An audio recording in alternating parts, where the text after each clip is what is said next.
It's a pleasure to be here, and especially it's a pleasure to be invited by, as the chairman of the department said, the younger faculty. I remember when I joined Bose Institute in 1995 after my PhD, we were lost. And there were some senior people around who helped us. And I wish I could connect with people of my age during that time and form a group. Actually, we tried to do it, but we somehow failed. I hope this attempt will not fail, and you will be able to continue. So what I have decided is, I'm going to talk about, especially targeting towards a younger generation, birth of biophysics research in India. What I'm going to talk about, two things. The first, I'm going to talk about the discovery of the triple helical coil structure of collagen by J. Ramachandran. It was published in Nature in 1954. And I'm going to talk about, and this is popularly known as the Madras triple helix. As we will see, the structure was deciphered in Madras University. I emphasize Madras because at that time it was called Madras and not Chennai. And I'm going to talk about this microscope that is outside, which was built in Kolkata and Calcutta. So I would call it the Calcutta electron microscope. But the Madras triple helix didn't end there. It was the beginning of something much bigger. And the Calcutta electron microscope is also something at the beginning of something more. As you will see, the Calcutta electron microscope was built in 1948, 1 year after India's independence. So 1948 is not the point. Just remember, India's independence just happened, and 1954 is a couple of years later. We'll quickly go for the first part. Now, if you think of India's contribution in biophysics, a landmark, the landmark that you will find in any textbook is the Ramachandran plot. Now this, I'm sure many of you have not seen. Actually, I made this. When you get old, you start playing, making GIF movies. So this is the Ramachandran plot. Actually, I like this because this shows that the continuity. So this and that part are actually joined. They are not separate. But how did Ramachandran plot come? It happened in 1960s. It didn't fall from the sky. And the origin of Ramachandran plot is the Madras triple helix. If Madras triple helix did not happen, then Ramachandran plot would not have happened. So let us quickly focus on the Madras triple helix. That is the Madras triple helix. There are 3 chains, helical, like a three-veni. The credit goes to, of course, G. N. Ramachandran. But of course, the hard work was done by the student, Gopinath Kartha. And there are 2 people who were instrumental in its discovery. One is C.V. Raman, and the other is J.D. Bernal. I don't know how many of you know about him. He was a scientist, philosopher, history of science, and he was also a little lefty. There were righties too. And also Gopinath Kartha, I just want to say that Gopinath Kartha ended up in upstate New York. And he was in United States, he was one of the first to be part of a team to decipher structures of proteins. I think he worked on ribonucleus. He died in Buffalo, New York. So just remember, Gopinath Kartha, somebody we forget. First part was in India, second part was in the US, and he is recognized as quite a remarkable scientist in the United States, although here he has been overshadowed by GNR. GNR was born in 1922, and the main thing to remember is in his childhood, he had interest in mathematics. That shaped many things he did. And why? Sorry. And why did he, and how did this happen? Because of his father. His father was a professor of mathematics, and his father used to play with him with math problems. So this is something to remember. I'm not going to go into details.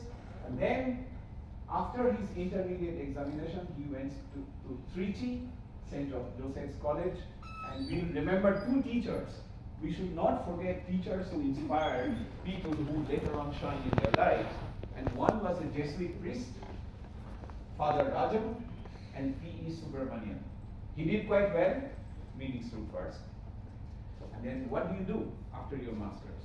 Well, even now, you want to be an ICS, you want to join the civil service. That was an option. Another option was very cozy job, is railway service. So he actually also took the Indian Railway Engineering Service exam. He passed. He was almost joining the Indian Railway Service when circumstances were such that he joined Indian Institute of Science doing electrical engineering department. At that time, in IISc Bangalore, the director was C.V. Raman.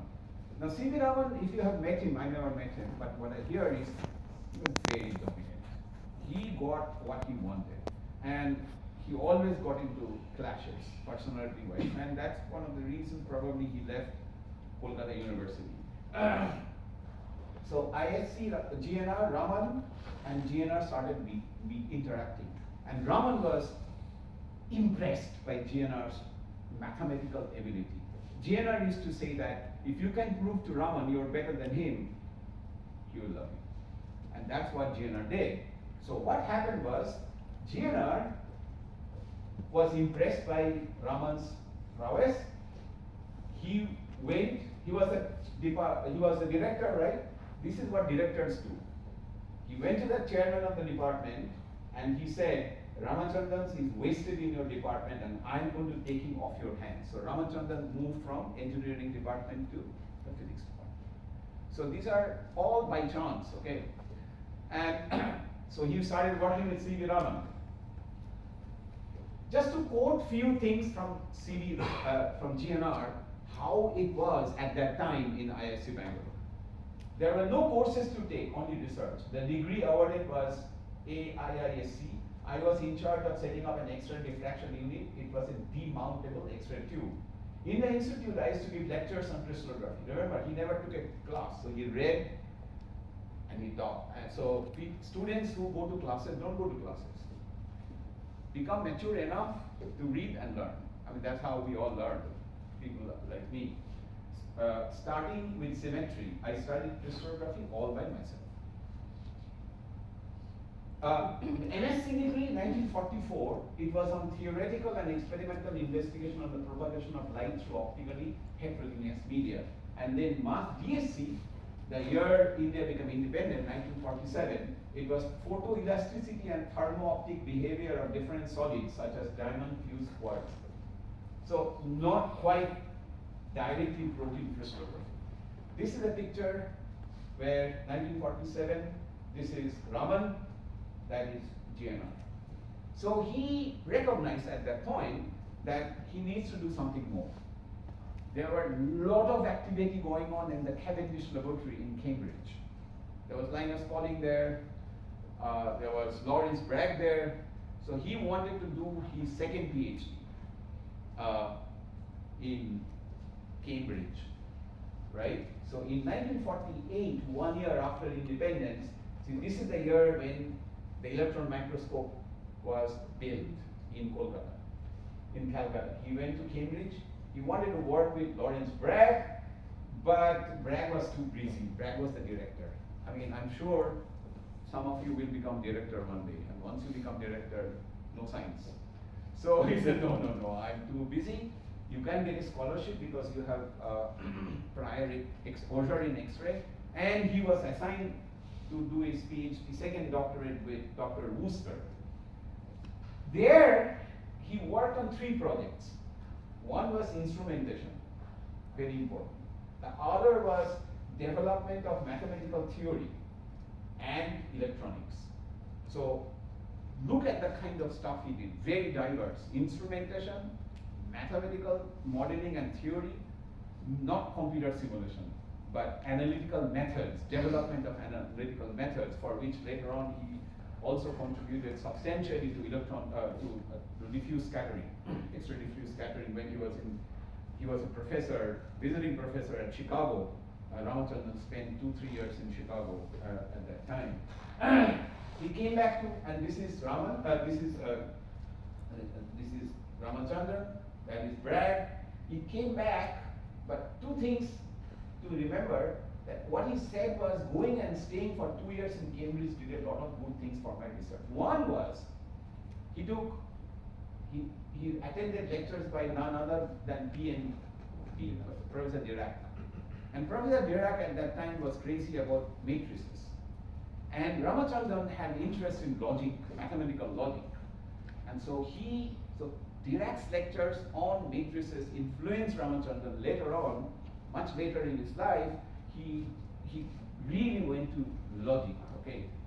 Like, I don't know if you, like, in normal logic, you think yes and no. But he started wondering if there is something called yes, no, maybe, something else, like 4 options to answer of a question. Linus Pauling influenced him a lot. He, in fact, I'm not showing here, but Ramachandran wrote poems, and he wrote one poem on Linus Pauling, and of course, Lawrence Bragg. But anyway, he came back. He comes back to 1949 as assistant professor in physics, and there he attracted some bright young students, for example, Gopinath Kartha, and then another change happened. And what was that change? About 2 years later, he shifted to Madras University. At that time in Madras University, there was a remarkable vice chancellor, Mudaliar. And this shows that when a university has a remarkable vice chancellor, the university changes. When the remarkable vice chancellor disappears, the university disappears. So he was an incredible person. He wanted to start an experimental physics department in the master's level, and he invited Professor Raman. Raman, why don't you come and start one? But Raman was too busy. The big guy, was the director. He said, I cannot come, but there is a young guy, Ramachandran, why don't you take him? So Ramachandran moved to Madras. He was only 30 years old in 1952. He was the head of the physics department. Head of a physics department at the master's level that didn't exist. And he had to do experiments. So what do you do at 30 years old? So his first major contribution was discovery of the triple helical structure of collagen.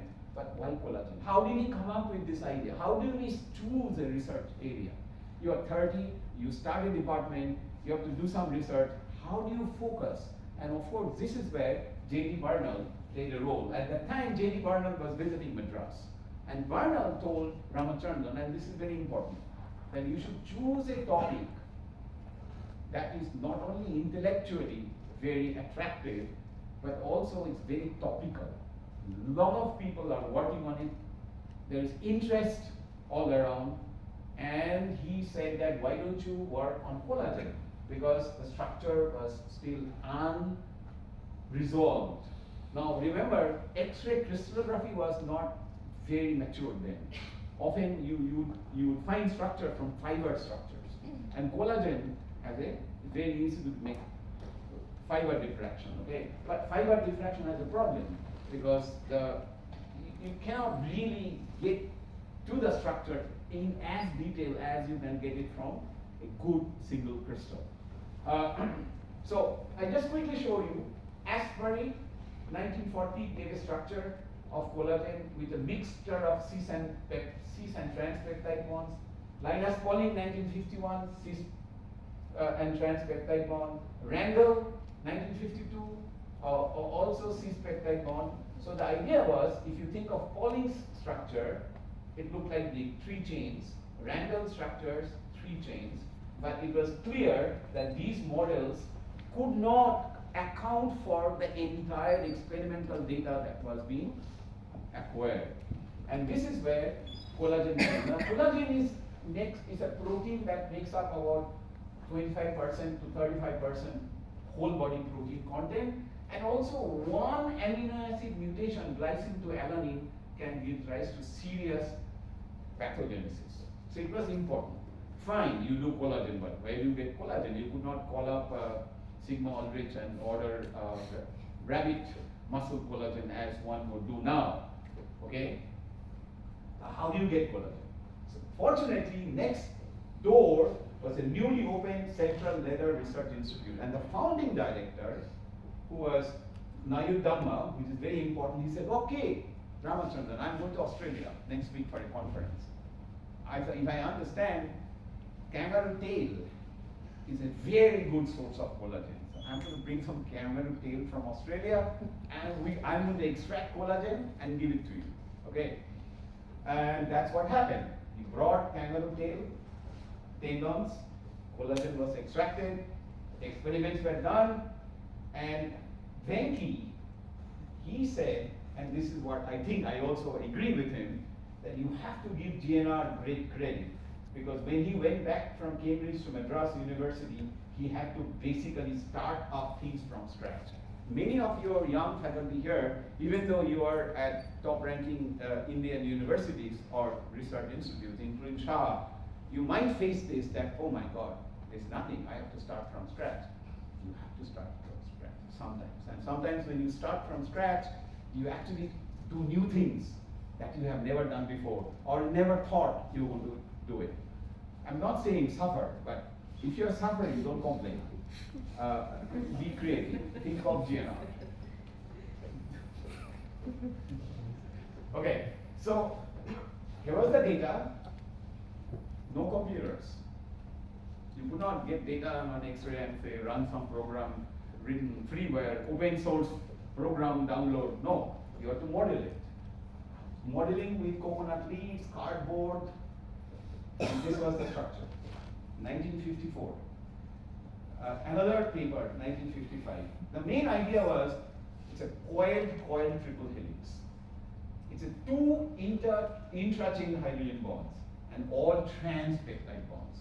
So if you think of in a cartoon wise, if this was Pauling structure, if this was Randall structure, this was Ramachandran and Karthal structure, 1955. So all went well, right? He published in Nature 1954, another paper 1955. But the problem, another paper came out in 1955 by Alexander Rich and Francis Crick. This is the same Crick as Crick-Watson. And what they said was that we believe Ramachandran's idea to be basically correct, but the actual structure suggested by them to be wrong. And then Gopinath Karta, who was there in England at that time, he wrote a letter. If you look at the letter, what he says is, the general idea seems to be that the publication of our paper was purposely delayed by months for them to work up our idea. So it was scoop. So the paper went there for review. It was shown to Crick. They basically relaxed some distances that they thought were too tight to be real. And they, from two hydrogen bonds, they got one hydrogen bond and they published a paper. So this is what Harishankar Ramachandran, GNR son, writes. Sitting in India, you have no power in all this, so you just have to swallow your anger with a brave face and smile. By today's standards, that would have been extremely unethical. What was the effect? Ramachandran became mentally unstable. He started manic depression. And at this point, I must say that we must give credit to Ramachandran's wife, who actively supported Ramachandran. Okay?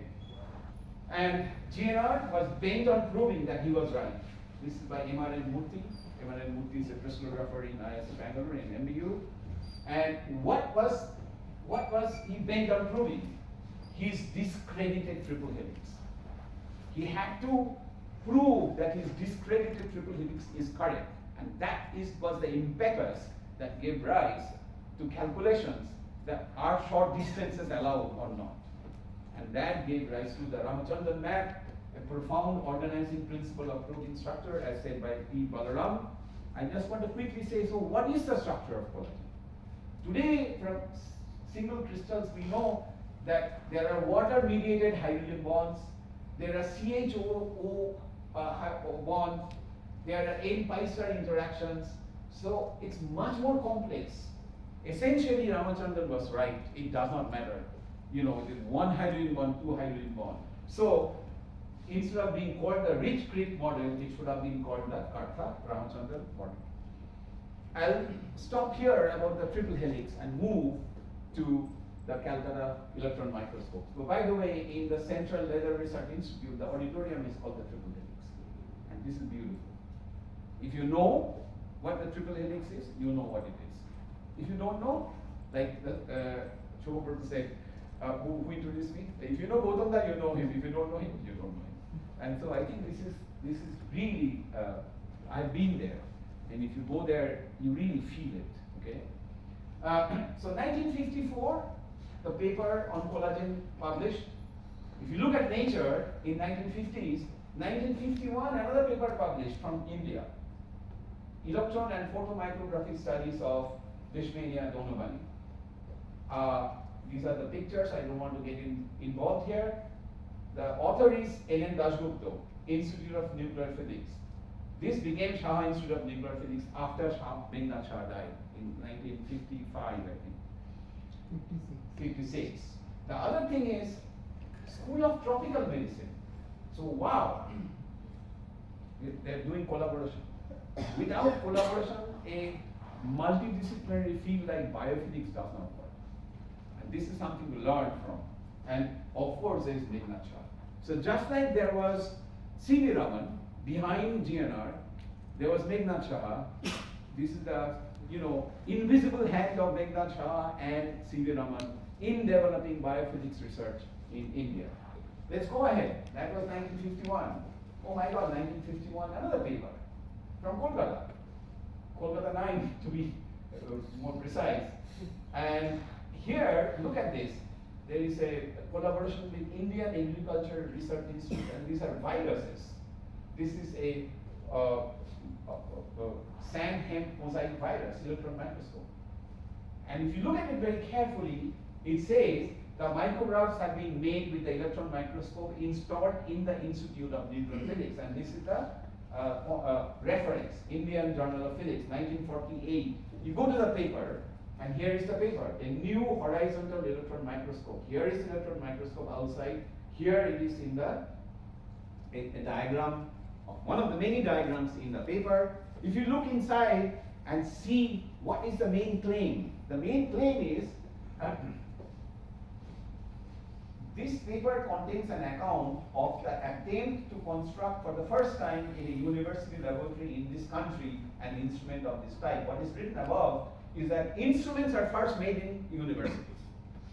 Finally, they are taken by a company and they commercialize it. So even today, when some of you actually pretend to make drugs, which I had to do for my grant, and I said pretend because actually leads are done in the university. Universities don't actually make drugs, but we need good leads, which may lead to a drug, it may not lead to a drug, and that's what he says if you read it carefully there. If you go more in the acknowledgement, he acknowledges Professor L. Martin. Professor L. Martin was a pioneer in electron microscopy in Stanford University, who he visited, and we're going to talk about him. He got a lot of help there. Many of the parts that you see outside were built, especially the lenses, the magnetic lenses were brought from Stanford. But the rest of it was built here. The power supply, mechanical parts. Interesting thing is, of course, there is Meghnad Shah, and another thing, 17,500 rupee was donated by Dr. B.C. Law. So we also must know who supported science then. I don't really know who this Dr. B.C. Law is. We have to, if you know someone here, if someone knows here. But anyway, I just wanted to point out. So what did he do with this machine? 1953, Proceedings of Royal Society of London. Phase contrast and electron microscopic studies on the nuclear apparatus of E. coli. Still 1950s, I'm only showing papers in Nature, Science, and Proceedings of Royal Society. All happened from Kolkata, and many of us are not aware. We only look at the microscope. The microscope was just a machine that was built. It's great that it was built here. But remember, microscope was not discovered here. In fact, part of it came from Stanford. But what was done with it? And what N.N. Dasgupta did was, He did not say, I'm a physicist, I'm building a microscope and publishing in Journal of Indian Physics. He said, I'll work with my colleagues in tropical medicine. I'll work in Calcutta Medical College. I'll work with Indian, that is extremely important, especially if you're doing biophysics. Okay, so this was with, now remember, now comes biophysics division. Okay, before we had only Institute of Nuclear Physics, so a new biophysics division started in New Institute of Nuclear Physics. This was in 1953, and we heard from the head how the biophysics, the history of the biophysics. So this is the first time we see biophysics instead of nuclear physics. 1953 Nature, 1954 Science, new method for study of intracellular parasites with electron microscope. 1955 Nature, new structure of, so what I'm saying is, so now this is happening with School of Tropical Medicine. So who was this man, N.N. Dasgupta? Niraj Nand Dasgupta, he was born 1909, so he was about 13 years older than G.N. Ramachandran. He was born in undivided India in Chattogram, then he studied in Hare School, Presidency College, MSc Calcutta University, and then he went to London to do his PhD in nuclear physics with Charles Drummond Ellis.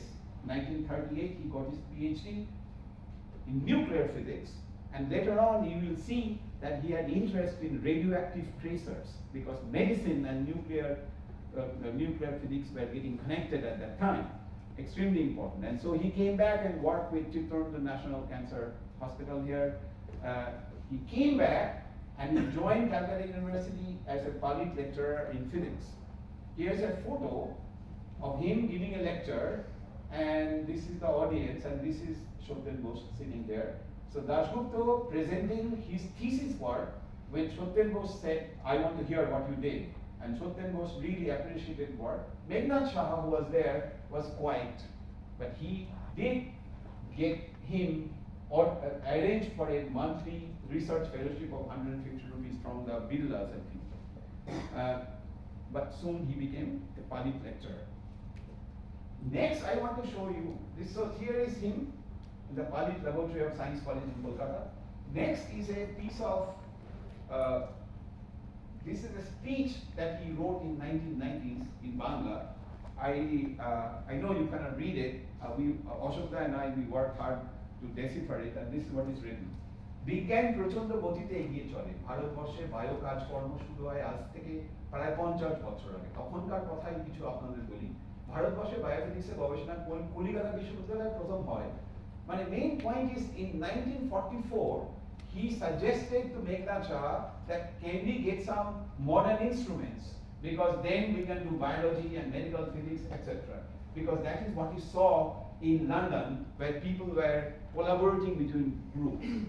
This made him go not as a postdoc but to get familiarized with a completely new technique that was being developed, electron microscopy in Stanford.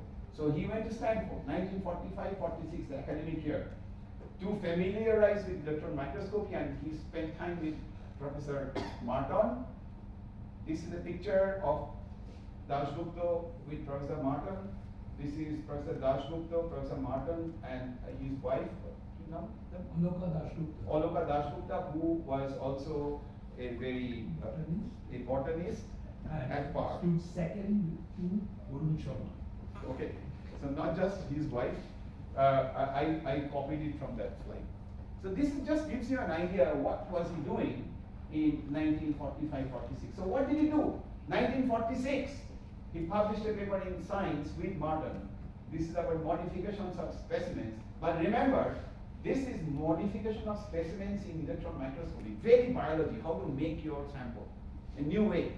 1946, 2 minutes, I'll take 5 minutes. 1946, he published another paper, a report on the Wilson cloud chamber and its application in physics. This is reviews of modern physics. Same year, the guy is publishing this work and publishing this work. That is the versatility a biophysicist needs, okay? So here is first electron microscope in Asia. I'm going to show you few things about profiles of INSA fellow that was published in 1995.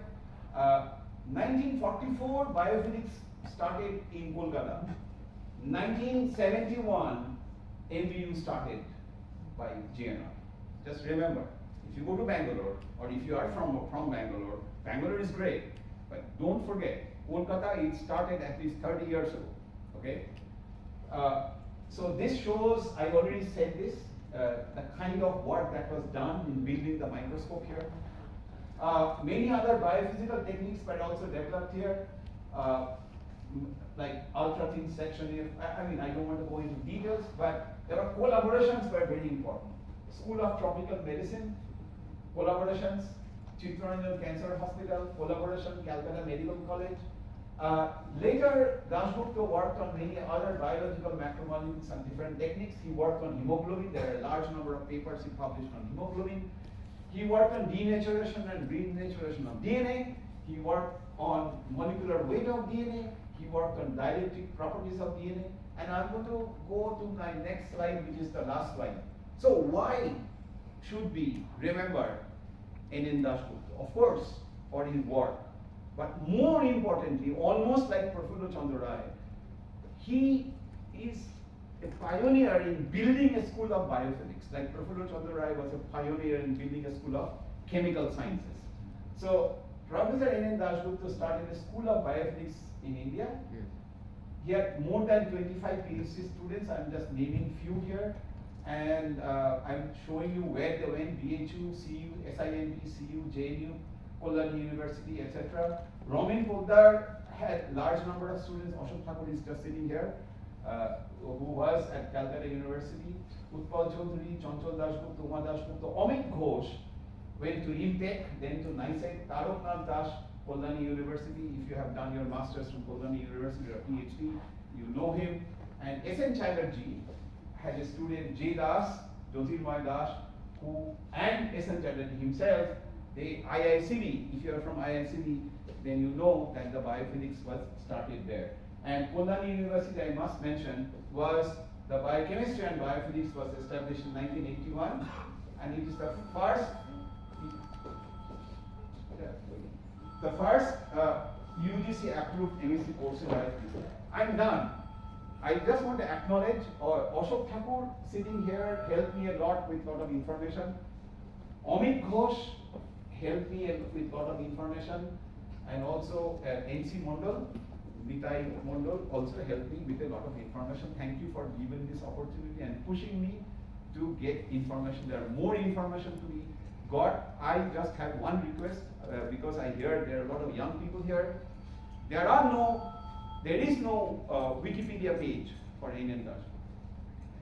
So if I would like one of you to take the initiative, I'll give all the information. We must put up a Wikipedia page. If someone looks for N.N. Dasgupta, they must go to that page. Thank you very much.